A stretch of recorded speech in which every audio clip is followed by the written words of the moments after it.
بعض لوگ کہتے ہیں مولوی صاحب آپ لوگ کو رسول اللہ صلی اللہ علیہ وسلم کی ولادت کی خوشی نہیں ہے؟ اپنا بچہ پیدا ہوتا ہے کیسے خوشی ہوتی ہے اور رسول اللہ صلی اللہ علیہ وسلم کی ولادت کی خوشی نہیں ہے؟ مولوی صاحب دیکھو اب گیر بدل رہا ہے، کہیں اور جا رہا ہے۔ تو میرے بھائیوں کون کافر ہے جسے رسول اللہ صلی اللہ علیہ وسلم کی ولادت کی خوشی نہیں ہے؟ ایسا کوئی کافر دنیا میں موجود ہوگا جو اپنے آپ کو مسلمان کہ ہم اسے مسلمان ہی نہیں سمجھتے؟ اور پھر کہ کافر پشتوں والا محاورہ ہے، سم کافر ملادا، ہاں یہ اردو والے ناراض نہ، ہمارے پشتوں میں مبالغے کے لیے آتا ہے۔ تو ایسا کوئی مسلمان ہے جو اپنے آپ کو مسلمان کے اور سے رسول اللہ صلی اللہ علیہ وسلم کی ولادت کی خوشی نہ ہو؟ آج ہم نے یہ مسجد آباد کی اسی واسطے کہ رسول اللہ کی ولادت کی خوشی ہمیں ہے۔ یہ چہرے پر داڑھی رکھی ہوئی ہے، سر پر ٹوپی پہنی ہوئی ہے، پگڑی پہنی ہوئی ہے، سنت کے مطابق کپڑے پہنے ہوئے ہیں، ہمارا ہر عمل، ہمارا چلنا، ہمارا کردار، گفتار، ایک ایک لمحہ رسول اللہ کی سنت پر دال ہے، اس بات پر ہمیں رسول اللہ کی ولادت کی خوشی ہے۔ لیکن مسئلہ یہ کہ ایک من چاہی خوشی ہے اور ایک رب چاہی خوشی ہے۔ میں خوش ہوں رب چاہی خوشی میں اور تو خوش ہے من چاہی خوشی میں۔ مجھ سے کسی نے سوال کیا مولوی صاحب سمجھ نہیں آئی یہ رب چاہی خوشی کیا ہے اور من چاہی خوشی کیا ہے؟ میں نے کہا ایک مثال سے میں تجھے سمجھاتا ہوں کہ رب چاہی خوشی کیا ہے، من چاہی خوشی کیا ہے۔ مثال سے سمجھ، اس کے بعد بتا کہ خوش تو ہے یا میں ہوں۔ من چاہی خوشی یہ ہے میرے بیٹے کا نکاح ہے، میرے بیٹے کی شادی ہے، میں نے جناب جی ناچ گانے والوں کو بلایا، ڈھول ڈمکا لگایا، گھر کی چھت پر ڈیگ لگایا، پورے گھر والوں کی اور پورے محلے والوں کی نیند حرام کی، فائرنگیں کی، اور جناب جی بدکردار لوگوں کو بلا کر، بدکردار عورتوں کو بلا کر خوب پورا مہینہ ناچ گانے کی محفلیں کروائی۔ یہ خوشی سے کر رہا ہے، لیکن اس کی یہ خوشی من چاہیے، رب چاہیے خوشی نہیں ہے۔ اور ایک اور آدمی ہے وہ اپنے بیٹے کا نکاح کرتا ہے، شریعت کے مطابق نکاح کرتا ہے، اعلان کر دیتے ہیں خبردار کسی قسم کا ڈول ڈمکا نہیں ہو، خبردار کوئی بے پردہ عورت میرے پاس نہ ہے، خبردار بارات کے اندر کسی قسم کا گانا نہیں ہوگا، خبردار سارے مسجد کے اندر جمع ہو جائے، ذکر کرتے ہوئے جمع ہو جائے۔ مسنون طریقے سے مسجد کے اندر یہ نکاح کرتا ہے، اللہ سے دعا مانگتے ہیں اللہ جس طرح مجھے یہ نکاح سنت سے کرنے کی توفیق ملی، جس طرح اس نکاح کو سنت کے مطابق کرنے کی توفیق ملی، اب میرے بچوں کو آگے کی زندگی بھی سنت کے مطابق گزارنے کی توفیق عطا فرما۔ خوشی اس کو بھی ہے لیکن اس کی خوشی من چاہی بھی ہے، رب چاہی بھی ہے۔ اور اللہ کے بندے تو خوشی کر رہا ہے لیکن یہ خوشی رب چاہی نہیں ہے، من چاہیے۔ رسول اللہ صلی اللہ علیہ وسلم نے کہا تھا فجر میں اٹھ نماز پڑھ، تو فجر میں 12 ربیع الاول کو سو رہا ہے۔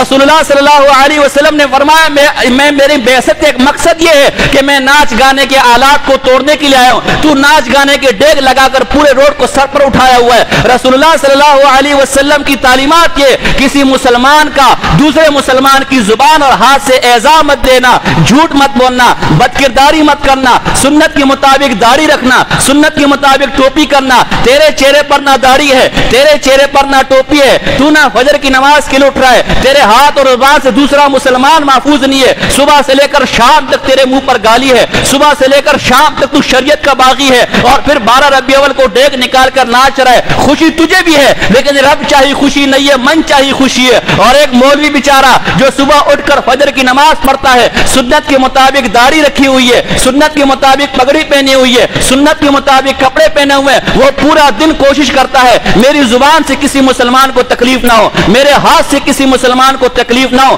پورا دن میرے زبان سے کوئی ایسا کلمہ نہ نکلے جس سے اللہ ناراض ہو جائے۔ اے اللہ یہ ربیع الاول کا مہینہ ہے، مجھے خوشی ہے رسول اللہ اس مہینے میں پیدا ہوئے۔ اے اللہ وہ دعا مانگتے ہیں مسجد کے اندر آ کے، رو رو کے دعا مانگتے ہیں، اے اللہ مجھے اس مہینے کے اندر رسول اللہ کی سنتوں پر عمل کرنے کی توفیق عطا فرما۔ اے اللہ مجھے اس مہینے کے اندر رسول اللہ کی سیرت پڑھنے کی توفیق عطا فرما۔ اے اللہ مجھے اس مہینے کے اندر رسول اللہ کی سیرت پر عمل کرنے کی توفیق عطا فرما۔ اے اللہ مجھے اس مہینے کے اندر کثرت سے درود پڑھنے کی توفیق عطا فرما۔ خوشی اس کو بھی ہے لیکن اس کی خوشی من چاہی بھی ہے، رب چاہی خوشی بھی ہے۔ میرا تیرے سے اختلاف صرف یہ ہے کہ تیری خوشی من چاہیے، رب چاہی خوشی والی نہیں ہے، اور میری خوشی من چاہی بھی ہے، رب چاہی بھی ہے۔ اے اللہ کے بندے من چاہی خوشی کو چھوڑ کے رب چاہی خوشی پر آ جا، اور کوئی اختلاف تیرے ساتھ نہیں ہے۔ میرا یہ فتویٰ ہے، کان کھول کر سن لو۔ اور یہ مولوی صاحب بھی بیٹھے ہوئے، اس کا بھی یہی فتویٰ ہے، اس مسجد کا بھی یہی فتویٰ ہے۔ جو بے ایمان کہتے ہیں کہ رسول اللہ صلی اللہ علیہ وسلم کے آنے پر ہم غمگین ہیں، ہمیں غم ہے، ہمیں خوشی نہیں ہے، اس سے بڑا کافر دنیا کے اندر کوئی نہیں ہے۔ لیکن رسولullah صلی اللہ علیہ وسلم کی آمد کا مقصد میں نے پہلے بیان کیا، سیرت بہت لمبی ہے، وقت بہت چاہیے، مہینہ ایسا ہے کہ میں رسولullah کی سیرت کا بنیادی تعلیمات، آمد کی بنیادی تعلیمات عمل ہے، سنت ہے، اس کو بیان کر کے نکلوں گا۔ رسولullah کی آمد جشن نہیں ہے، اسلام منانے کے لیے نہیں آیا، اسلام عمل کے لیے آیا ہے۔ اسلام عمل کی دعوت دیتا ہے، اسلام قربانی کی دعوت دیتا ہے، اسلام اطاعت کی دعوت دیتا ہے۔ رسولullah صلی اللہ علیہ وسلم کی آمد کا مقصد یہ تھا کہ ہم ناچ گائے تو عرب بھی کرتے تھے۔ رسولullah کی آمد کا مقصد نہیں کہ ہم بدماشیاں کریں، ہم روڈ بلاک کریں، ہم دیگر خرافات کریں، یہ تو ساری قومیں کرتی ہے۔ رسولullah صلی اللہ علیہ وسلم کی آمد کا مقصد یہ تھا کہ ان کی تعلیمات پر عمل کیا جائے۔